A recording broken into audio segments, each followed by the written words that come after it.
पीढ़ी के लिए जानना भी जरूरी है कि राष्ट्र निर्माण के महामंत्र वंदे मातरम के महत्वपूर्ण पदों को क्यों हटाएगा, जो एक बड़ा अन्याय था। जिसकी चर्चा करना उतना ही आवश्यक है।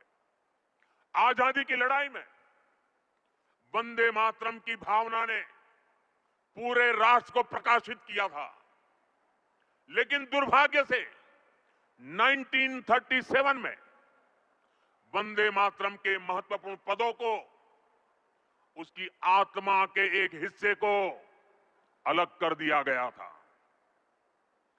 वंदे मातरम को तोड़ दिया गया था, उसके टुकड़े किए गए थे। वंदे मातरम के इस विभाजन ने देश के विभाजन के बीज भी बो दिए थे। राष्ट्र निर्माण का ये महामंत्र, इसके साथ ये अन्याय क्यों हुआ, ये आज की पीढ़ी को भी जानना जरूरी है, क्योंकि वही विभाजनकारी सोच देश के लिए आज भी चुनौती बनी हुई है। राष्ट्रभक्ति का गान वंदे मातरम केवल एक गीत नहीं बल्कि राष्ट्रभक्ति का प्रतीक है, जिसका उद्घोष करते हुए हजारों क्रांतिकारी फांसी के फंदे पर झूल गए। आज वंदे मातरम के 150 वर्ष पूरे हुए, यह गीत सारे राष्ट्र को नई ऊर्जा, प्रेरणा और देशभक्ति से भर देता है। बंकिम चंद्र चट्टोपाध्याय जी के चरणों में प्रणाम। वंदे मातरम केवल गीत नहीं है,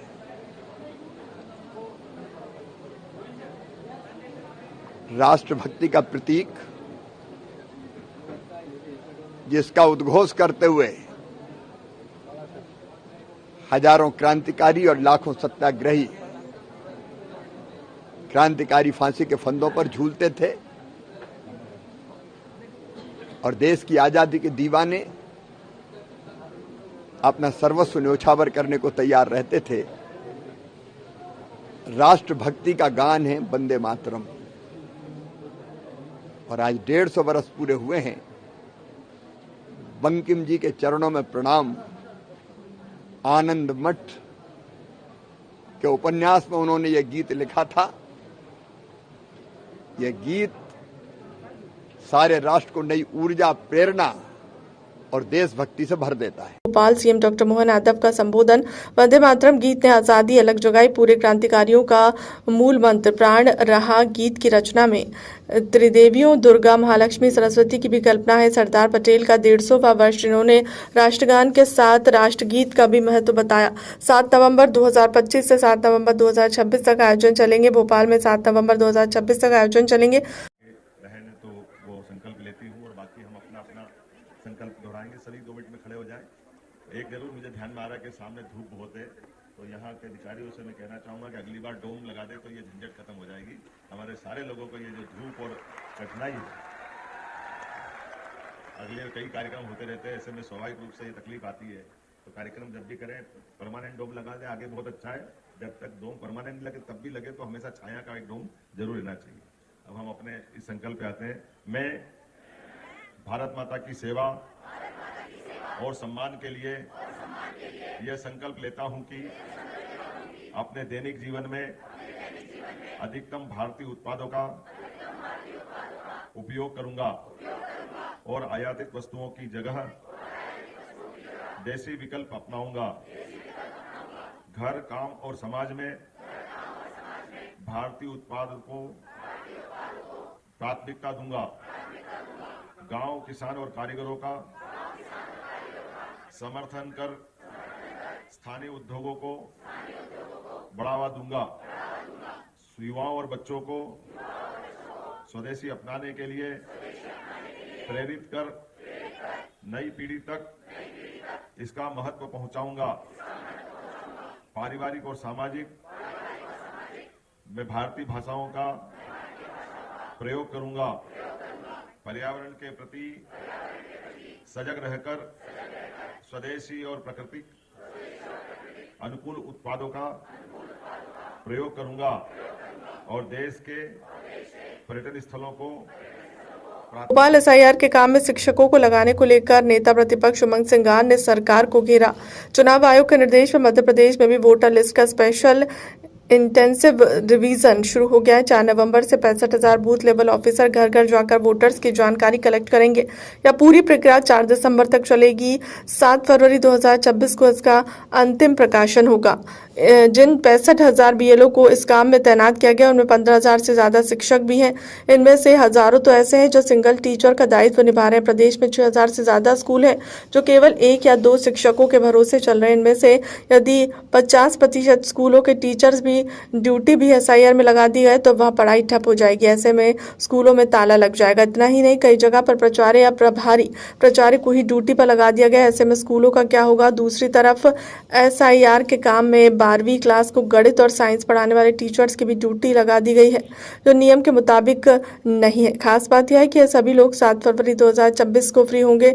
उसी दिन एमपी बोर्ड की परीक्षाएं शुरू हो रही हैं। नीमच में जब बीएलओ बनाए गए हैं, 5 शिक्षकों ने जब स्कूल पढ़ाने चले गए तो उन्हें निर्वाचन कार्य में लापरवाही बरतने पर तत्काल प्रभाव से निलंबित कर दिया गया। बोर्ड परीक्षा के 3 माह पहले शिक्षकों की चुनाव ड्यूटी पर लगाना हजारों बच्चों के भविष्य के खिलवाड़ करना है। इसके अंदर मतदाता सूची का गहन परीक्षण कार्यक्रम चल रहा है, पुनरीक्षण हो रहा है।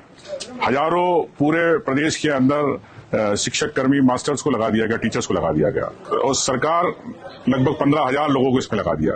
तो कई प्रदेश के अंदर स्कूल ऐसे हैं जिसपे एक शिक्षक के आधार पर पूरा स्कूल चलता है। मतलब लगभग 6,000 से लगभग मैं समझता हूं कि ऐसे स्कूल है जिसके अंदर एक शिक्षक वहां पे पढ़ा रहे। अब आप सोच सकते हैं कि जब टीचर्स अगर मतदाता सूची का पुनरीक्षण में लगेंगे और फरवरी के अंदर परीक्षा आने वाली है बच्चों की 10वीं 12वीं से परीक्षा, आज नवंबर चल रहा, नवंबर के बाद दिसंबर, 2 महीने फिर इनके पूरे जांच पड़ताल पेपर के अंदर इनको लगाया जाएगा। लेकिन जब तक परीक्षा आ जाएगी 7 फरवरी के आसपास, पूरे प्रदेश के बच्चे जब परीक्षा देने जाएंगे 2 महीने 3 महीने से जब उनके टीचर ने उनको पढ़ाया नहीं, तो क्या मध्य प्रदेश के अंदर बच्चों के भविष्य के साथ खिलवाड़ नहीं है। मैं समझता हूं कि मोहन यादव सरकार, चुनाव आयोग को इस बात को गंभीरता से लेना चाहिए क्योंकि आने वाले समय में उन बच्चों के परीक्षा के परिणाम पे आ सकते। रतलाम जिले की ग्राम पंचायत अमलेटा में 95 लाख की नल जल मिशन योजना 3 साल बाद भी अधूरी है। ठेकेदार और पीएचई अधिकारी से कागजों में पूरा दिखा रहे हैं जबकि जमीन पर पाइपलाइन टूटी हुई है और ओवर हेड टैंक अधूरा पड़ा है। ग्रामीणों का कहना है कि घर घर कनेक्शन के बावजूद टोटियां नहीं लगी हैं और स्टैंड अधूरा है। सरपंच वीरेंद्र सिंह ने जनसुनवाई में कलेक्टर से शिकायत की है लेकिन पीएच अधिकारी ने झूठी जानकारी देकर मामला दबाने की कोशिश की। ठेकेदार की 2 कंपनियां और राजनीतिक रसूख का आरोप भी सामने आया है। ग्रामीणों का कहना है कि भ्रष्टाचार सीधे उनके दैनिक जीवन को प्रभावित कर रहा है और पीने के लिए पानी के लिए तरसना पड़ता है और कनेक्शन सब कर रहे हैं पर सब पर बेकार है। इलेक्शन सब करे हैं सब पर सब बेकार है, सब वाल बेकार है और उनसे बोलने जाते हैं तो तुम्हारे तो हो वो कर लो। बिल्कुल सारा पानी ढूंढ रहा है, कुछ भी एक में भी टोटी नहीं है। ये सारे वाल लीकेज है। ये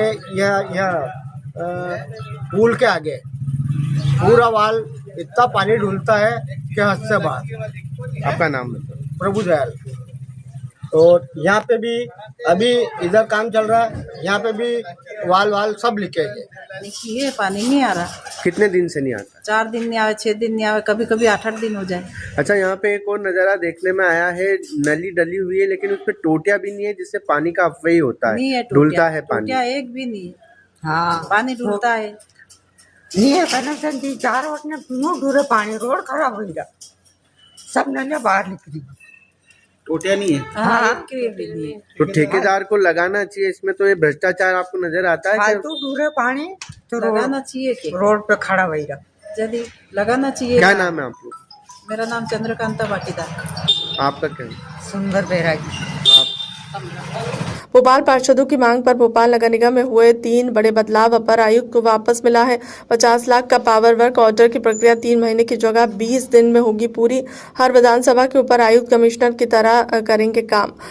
पहले 5 लाख की दी थी अपर आयुक्त को सीमा, इसमें विधानसभा में शिकायत हो सकेगी दूर। टेंडर प्रक्रिया को भी किया जाएगा सरल। इंदौर शीशी कुंज स्कूल झलारिया की केमिस्ट्री लैब में हाइड्रोलिक एसिड के जार में धमाके से मचा हड़कंप। शिक्षक और 5-6 छात्रों को घायल इलाज होने की खबर, लेकिन बाद में स्कूल प्रबंधन ने स्पष्ट किया है कि कोई बड़ा हादसा नहीं हुआ, केवल हल्की प्रतिक्रिया से धुआं उठा है जिससे बच्चे घबरा गए। क्राइम ब्रांच भोपाल नशे के विरुद्ध भोपाल की कार्रवाई जारी। क्राइम ब्रांच भोपाल ने गांजा तस्कर के लिए अभिरक्षा 4.040 किलोग्राम गांजा जब्त, कुल कीमत लगभग 1 लाख रुपए। विधि विरुद्ध बालक की आरोपियों मां भारती कुचबंदिया कम दामों पर गांजा खरीद कर भोपाल के अन्य क्षेत्रों में अधिक दामों पर विक्रय करती। विधि विरुद्ध बालक के विरुद्ध और फरार आरोपी भारती कुचबंदिया के विरुद्ध एनडीपीसी एक्ट की धारा किशोर न्याय अधिनियम 2015 के अंतर्गत अपराध पंजीबृत किया। विधि विरुद्ध बालक से 4.040 किलोग्राम गांजा जब्त, इनकी कुल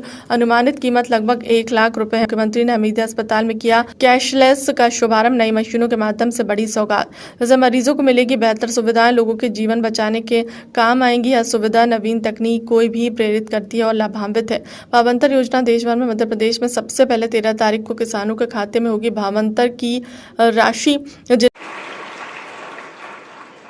वन और स्वास्थ्य विभाग का मिला जुला हमारा आज का ये कार्यक्रम, इस कार्यक्रम में मंच पर विराजमान हमारे माननीय मंत्री श्रीमान नरेंद्र शिवाजी पटेल, जोरदार अभिनंदन। उनने अच्छे से अपनी बात रखी। वनों के उत्कर्ष से लेके हेल्थ डिपार्टमेंट के बढ़ते चरण तक उनने एक एक करके एहसास कराया। हमारे अशोक वर्णवाल जी SCS हमारे अपने बहुत सुयोग्य अधिकारी है, उन्होंने भी अपनी पूरी बात किन किन पदों के लिए कितनी कितनी नियुक्ति होगी इसका भी उल्लेख कर दिया। जिला सीओर मध्य प्रदेश की पंचायत की सामान्य सभा की बैठक आयोजित। जिला पंचायत सभा कक्ष में जिला पंचायत अध्यक्ष श्रीमती रचना सुरेंद्र मेवाड़ा की अध्यक्षता में जिला पंचायत की सामान्य सभा की बैठक आयोजित की गई। बैठक में स्वास्थ्य विभाग, लोक निर्माण विभाग, लोक स्वास्थ्य यांत्रिकी विभाग, महिला और बाल विकास विभाग, विद्युत विभाग सहित अन्य विभागों की गतिविधियों के संचालन और प्रगति की समीक्षा बैठक की गई है। बैठक में जिला पंचायत के सदस्यों द्वारा विभिन्न मुद्दों की ओर ध्यान आकर्षित कराया गया है। बैठक में संबंधित अधिकारियों को निर्देश दिए गए। अधिकारी ब्लॉक और ग्राम स्तर जनप्रतिनिधियों के साथ बैठक करें और विभागीय योजनाओं का प्रभावी संचालन करें। इसके साथ ही योजनाओं की प्रगति की जानकारी भी उपलब्ध कराएं। बैठक में जिला पंचायत CEO श्रीमती सर्जना यादव सहित अन्य जनप्रतिनिधि और अधिकारी उपस्थित थे।